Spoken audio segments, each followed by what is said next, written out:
Good morning students. आज मैं आपको आनुवंशिकी से संबंधित महत्वपूर्ण शब्दावली के विषय में बताऊंगी। मेंडल के आनुवंशिकता के नियमों को जानने से पहले आपका इन टेक्निकल टर्म्स का अर्थ समझना अति आवश्यक है। तो चलिए शुरू करते हैं आनुवंशिकी से। आनुवंशिकी जीव विज्ञान की वह शाखा है जिसमें सजीवों के लक्षणों की आनुवंशिकता और विभिन्नताओं का अध्ययन किया जाता है। जैसा कि आप जानते हैं, मनुष्य में 46 गुणसूत्र या 23 जोड़े गुणसूत्र के पाए जाते हैं और प्रत्येक गुणसूत्र पर जीन व्यवस्थित होते हैं जो लक्षणों का निर्धारण करते हैं। मेंडल ने जीन को कारक कहा था, लेकिन बाद में जॉनसन ने लक्षण को निर्धारित करने वाले कारक को जीन नाम दिया।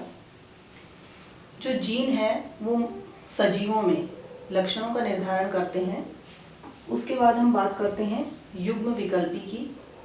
युग्म विकल्पी किसी सजीव में लक्षणों को निर्धारित करने के लिए दो विपर्यासी स्वरूप होते हैं, यानी दो अलग या विपरीत स्वरूप होते हैं जो लक्षण को निर्धारित करते हैं।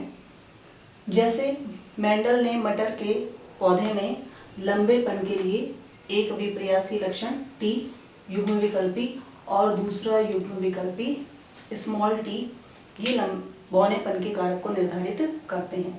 तो युग्म विकल्पी क्या है? किसी एक लक्षण को निर्धारित करने वाले दो कारक। उसके बाद हम बात करते हैं समयुग्मजी की, जिसे होमोजाइगस कहते हैं। समयुग्मजी में किसी लक्षण को निर्धारित करने वाले दोनों कारक एक समान होते हैं। जैसे मटर के पौधे में लंबाई को निर्धारित करने वाले दोनों कारक कैपिटल टी हो तो दोनों समान हैं, दोनों कैपिटल हैं, या फिर किसी पौधे में दोनों ही स्मॉल हैं, दोनों एक समान हैं, तो ऐसे विकल्पी कहलाएंगे समयुग्मजी विकल्पी। उसके बाद हम बात करें विषम युग्मजी की।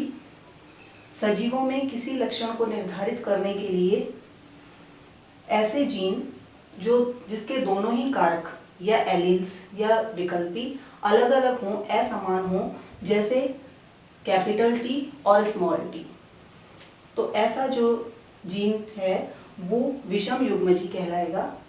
उसके बाद बात करें हम लक्षण प्ररूप की। लक्षण प्ररूप किसी भी सजीव की या किसी भी कारक की बाह्य प्रतीति होता है। जैसे मेंडल ने जो अपने आनुवंशिकता के नियम या प्रयोग मटर के पौधे पे किए, तो उसने जो प्रथम पीढ़ी में पौधे प्राप्त किए वो सारे दिखने में लंबे थे, यानी कि उनका जो लक्षण प्ररूप था वो देखने में लंबा था, लेकिन उनका जीनी प्ररूप जो था वो भिन्न था। जैसे लंबेपन का जो कारक है या जो जीन है वो कैपिटल टी भी हो सकता है और एक कैपिटल और एक स्मॉल टी भी हो सकता है। बात करें हम जीन प्ररूप की, तो ये जो मैंने आपको अभी बताया, पौधे तो देखने में दोनों लंबे हैं, लेकिन इनका जीनी प्रारूप ये शुद्ध लंबे और ये अशुद्ध लंबे पौधे कहलाते हैं। उसके बाद बात करते हैं हम एक और महत्वपूर्ण टेक्निकल टर्म प्रभावी लक्षण मीन्स डोमिनेंट कैरेक्टर्स। अब ये डोमिनेंट कैरेक्टर क्या होते हैं? डोमिनेंट कैरेक्टर वह है जो ऐसा कैरेक्टर या ऐसा लक्षण जो अपना प्रभाव पहली पीढ़ी में दिखाता है। मेंडल ने जब अपने आनुवंशिकता के प्रयोग किए तो पहली पीढ़ी में उसे जो लक्षण दिखाई दिए या जिन्होंने अपना प्रभाव दिखाया उसको उसने प्रभावी लक्षण या डोमिनेंट कैरेक्टर्स कहा। रिसेसिव कैरेक्टर्स या अप्रभावी लक्षण, ऐसे लक्षण जो अपना प्रभाव पहली पीढ़ी में प्रकट नहीं कर पाते, वे अप्रभावी लक्षण कहलाते हैं। तो ये थी आनुवंशिकता से संबंधित महत्वपूर्ण शब्दावली। आपको मैं अपने अगले वीडियो में मेंडल के आनुवंशिकता के नियमों के बारे में बताऊंगी। धन्यवाद।